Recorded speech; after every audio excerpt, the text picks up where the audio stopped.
അന്ന് ഷബാബിന്റെ എഡിറ്റർ അയാളായിരുന്നു എന്ന്. എന്നാൽ ഇവർ വളരെ കുതന്ത്രപൂർവം KK സക്കരിയ EKM പന്നൂർ അല്ല, EKM പന്നൂരിനോട് ചോദിക്കുന്ന ചില ഭാഗങ്ങൾ കാസറ്റിൽ പ്രദർശിപ്പിച്ചിട്ടുണ്ട്. അതിൽ EKM പന്നൂരിനോട് ചോദിക്കുന്നത് നിങ്ങളാണോ മുഖാമുഖം കൈകാര്യം ചെയ്തിരുന്നത് എന്ന. മുഖാമുഖം കൈകാര്യം ചെയ്തിരുന്നതിനെ കുറിച്ച് ഇവിടെ ആർക്കും തർക്കമില്ല. ഞങ്ങൾ പറഞ്ഞത് ഡോക്ടർ ബിലാൽ ഫിലിപ്സിന്റെയും ഇബ്നു ബാസിന്റെയും ലേഖനങ്ങൾ തെരഞ്ഞെടുത്തു കൊടുത്തത് EKM പന്നൂർ എഡിറ്റർ ആയിരുന്ന കാലഘട്ടത്തിലാണ് എന്നാണ്. നിങ്ങൾക്ക് KK സക്കരിയ ജനങ്ങളെ തെറ്റിദ്ധരിപ്പിക്കുവാൻ വേണ്ടി ഇടുന്ന ആ ഭാഗം ഒന്ന് കേൾപ്പിച്ചു തരാം.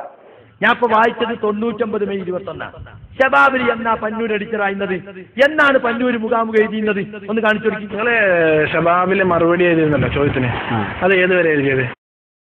ഏത് കാലം വരെ? 1982 ഡിസംബർ മുതൽ അതാണ് ചാർജ് എടുത്തത്, പിടിച്ചത്. 1989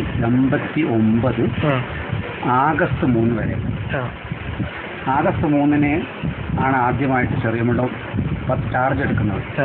അപ്പൊ ചെറിയമുണ്ടം ചിന്തനത്തിന്റെ ചീഫ് എഡിറ്റർ ആവുക എന്നുള്ളത് എൻ്റെ ഒരു ആവശ്യമാണ്. കാരണം ഒരു വലിയ പണ്ഡിതൻ നമ്മളെ മേധണ്ടായാൽ നമുക്ക് തെറ്റുവരില്ല. അതിന്റെ കോപ്പികളൊക്കെ വർദ്ധിച്ചപ്പോൾ അപ്പോൾ കൂടുതൽ ശ്രദ്ധയാവും, അപ്പോൾ സുരക്ഷിതം എന്നാണ് ഞാനാണ് ആവശ്യപ്പെട്ടത്. അപ്പോൾ ആവശ്യപ്പെട്ട ആ കാലത്ത് അന്ന് ISMന് വരുമാനമില്ല. പിന്നീട് മർക്കസ് സംഗീത ലോഡ്ജിലേക്ക് മാറി ഞാൻ ഈ പറഞ്ഞ കാലഘട്ടത്തിൽ 89 പിന്നെ ഡിസംബറിൽ. അങ്ങനെ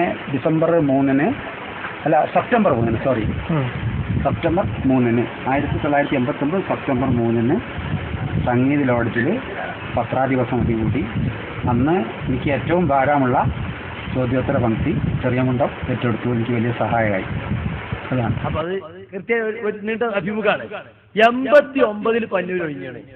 ഞാൻ ഇവിടെ വായിച്ചത് 91, 99 ഒക്കെ. അപ്പൊ ഇതിൽ യഥാർത്ഥത്തിൽ EKM പന്നൂരിനോട് ചോദിക്കുന്നത്